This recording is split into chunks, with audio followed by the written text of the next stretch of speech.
Communication in a diverse society. Understanding how culture shapes communication can help you avoid mistaken conclusions about what a certain message means. It may also help you understand more about how you communicate. It is an oversimplification to describe a single race or ethnicity based style of communication, just as it is dangerous to claim that all young people, all women, or all New Yorkers are alike. Each person's communication style is a combination of individual and cultural traits. The amount of talk and silence that is appropriate can differ from one culture to another. For example, most Native American and many Asian American cultures value silence more than mainstream US culture does. Attitudes toward conflict also differ from one ethnic co-culture to another. Because Asian culture place a high value on saving face, some Asian Americans prefer to avoid clear expressions of disagreement. Even when communicators from different backgrounds speak roughly the same amount, the degree of personal information they reveal can differ dramatically. For example, Euro Americans disclose more than African Americans or Puerto Ricans. Nonverbal standards also vary by co-culture. Most communicators unconsciously assume that their rules for behaviors such as eye contact are universal. Researchers, however, have found that eye behavior can vary significantly. Because Euro Americans often associate eye contact with honesty and respect, it is easy to misjudge the motives of others for whom steady eye contact would be a sign of disrespect. Social class can have a major impact on how people communicate on the job. Research demonstrates that parents tend to raise their children with the social class values of their own workplaces. For example, children raised in working class families typically learn to be obedient, follow rules, and defer to authority.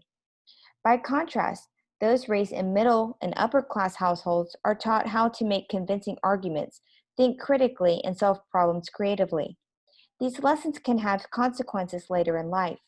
For example, college professors often find that working class and first generation college students who are raised not to challenge authority can have a difficult time speaking up, thinking critically, and arguing persuasively. More than just a function of getting older over time, the historical period in which people live can affect their values, expectations, and, as a result, their communication. Today's workforce is largely composed of four generations: baby boomers, Generation Xers, millennials, and Generation Zers. Baby boomers are the generation that is currently undergoing the most flux in the workplace with the most seniority in organizations and beginning to retire at an increasing rate. They were raised to be independent and believe they have the power to effect meaningful changes. Because they witnessed a lot of social reform and upheaval, many question the claims of authority figures. They receive gratification from winning and achieving. They appreciate challenges and enjoy pressure to perform. Generation Xers hold many of the management positions in today's organizations. This generation is adept with technology, skeptical, and independent. They possess a strong desire for work-life balance with a high priority on fun, informality, and creativity on the job. They respect performance over tenure and are loyal to people, not organizations. Millennials, also labeled Generation Y, are the largest generation by number in the US workforce. Many fill mid-career positions in today's organizations and are beginning to shift into management roles. They are technologically adept, ambitious, confident, hopeful, determined, and entrepreneurial. They are also the most ethnically diverse generation in history. They also have an international worldview, as more than half of them hold passports and one-fourth work outside the US. Generation Zers are the first generation to have access to the internet from a young age. As a group, they are viewed as being comfortable with technology and social media, demonstrating independence and having an entrepreneurial desire. Even in an age of great mobility, regional differences in communication styles persist. Speakers of the standard dialect are rated higher than non-standard speakers in a variety of ways. They are perceived as more competent and more self-confident, and the content of their messages is rated more favorably. In the US, people with identifiable native US regional accents, Southern or New Jersey, for example, are recommended for lower level jobs compared to those with less pronounced speech styles, were tagged for high level jobs that involved more public contact. Speakers with non-native US accents tend to be more stigmatized by the bias against them, often leading to a lower sense of belonging and more communication problems. Beyond dialect and accent, regional nonverbal differences can be significant. For example, in the US, from the Midwest tend to smile much more than New Englanders, and something as small as a smile, therefore, can create miscommunication regarding friendliness. The Americans with Disabilities Act, ADA,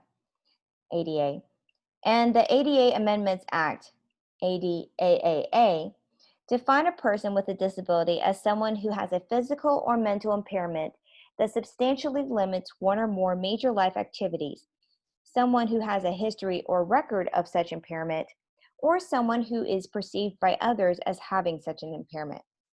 Disability is diverse and non-discriminatory. One of the most important things to remember when interacting with people with disabilities is to emphasize the person first, not the disability. The following is a list of general tips distributed by the Department of Homeland Security to promote effective interactions with people with disabilities. Look at and speak directly to that person. Be considerate of people's service animals. Avoid assuming the preferences and needs of people with disabilities.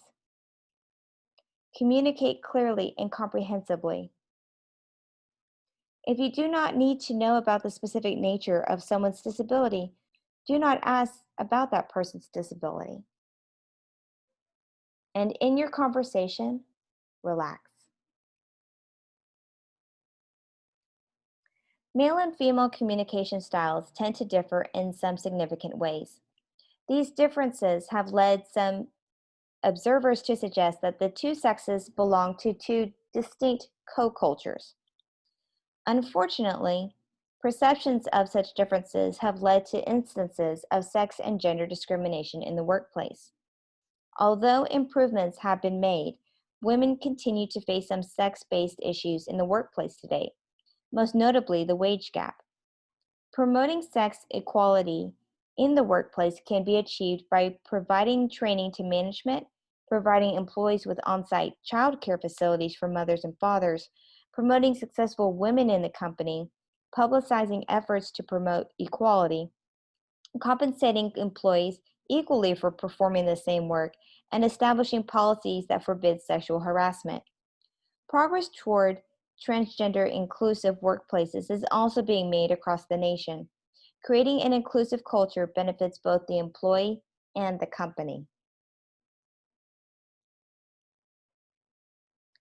Many employers recognize the strengths that veterans can bring to the workplace, including working well with a team, taking responsibility for job performance, demonstrating self-confidence, being organized and disciplined, possessing a strong work ethic, having the ability to complete assignments under stressful circumstances, being able to adapt to situations, and being able to quickly and creatively solve problems.